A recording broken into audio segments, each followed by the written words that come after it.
don't use your trail arm if you want to be good at golf. Without doubt, when I say the right arm kind of doesn't need to be used in the golf swing to play great golf, people are going to immediately think, crazy guy, what is he on about? But we can use the right arm, but we have to use it the right way. And a lot of golfers struggle to do that because they're so right side dominant. Keep watching the video to discover a few exercises, a few drills, and a few concepts that are going to be game changers for you to play better golf. What happens in transition is the right arm tends to overpower the lead arm. So what I'm after from this video is you to be able to feel the left arm having a slight more bit of dominance is the word I would use in the transition of the golf swing.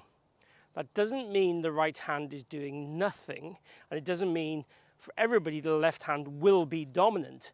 But say, for example, if the right arm is like 80% winning the race as we get into transition, I want you to try and even that battle out a little bit. What we tend to see, or what I tend to see with a lot of golfers in transition, is the club moves out towards the golf ball too much. This club gets too steep. Then we wipe across the golf ball, hitting slice shots. That is not what we want to see. Some more talented golfers might well compensate a bit more through impact and get that club to be more on an even path, but that compensation itself gives you inconsistency.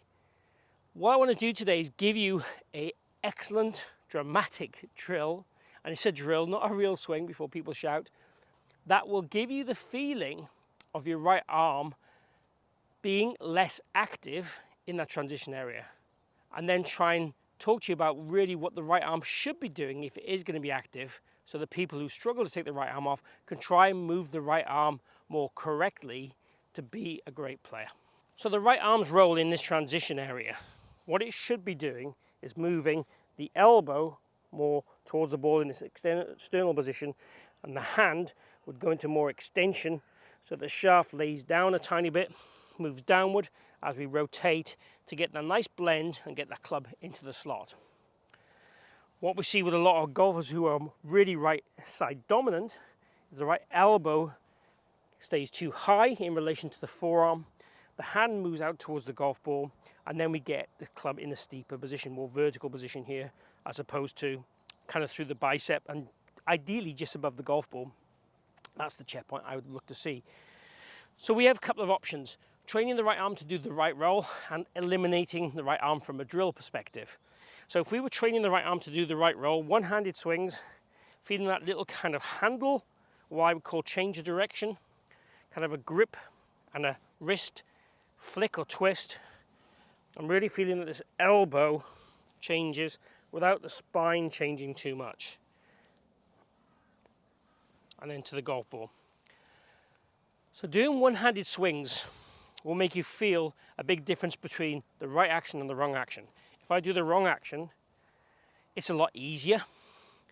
It kind of gets lighter, then gets heavier. When we go this way, it gets heavier a little bit quicker because the center of the mass and the shaft falls behind the hands. You certainly can feel it in the wrist from a flexibility point of view much quicker than you can this way. At least I can anyway. So it's a real different sensation. The other way to feel it would be to go right hand again only, put your lead arm here, and again make sure the hand, elbow work body side of that arm rather than out and crossing the arm. Again, we never want to see this cross. Again, think back to your school days, a cross on the paper is really bad. We want ticks. So that would be the way of feeling it, and what I'd encourage you to do is do a few practice swings like that, and then once you've got that feel, let's go ahead and hit one with the same feels of the arm working that way in transition.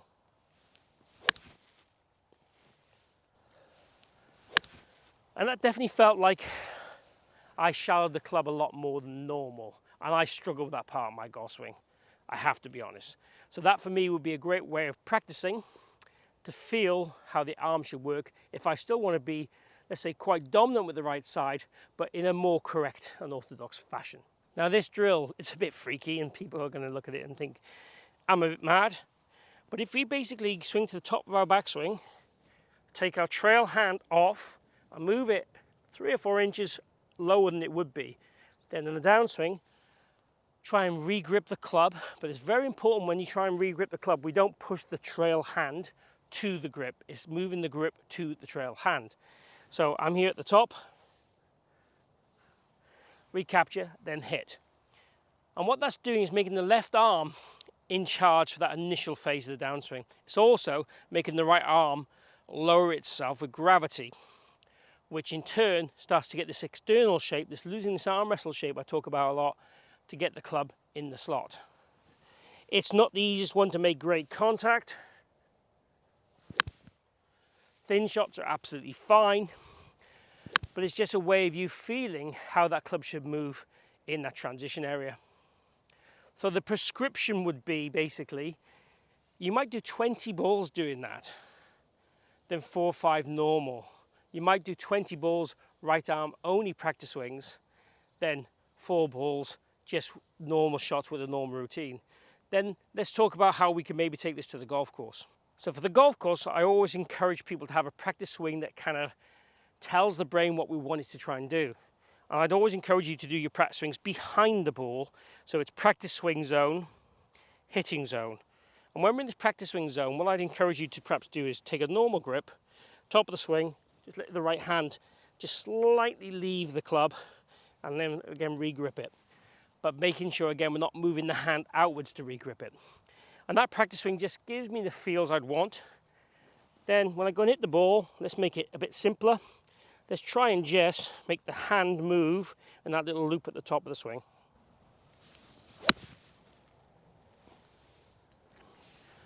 And I can't hit the ball any sweeter than that. Nice little draw down the right hand side, that one. So I'm trying to shallow the club more, shallow it more than normally. If I still shallow it the old way I have, I will probably get what I call a double shallow and hit it a little bit too much to the right or too much draw. But again, for practice, I'm trying to influence my swing so that becomes more natural. And then when I play, try and have a little reminder practice swing and then a very simple process to go and play great golf. Give it a go and let me know how you get on.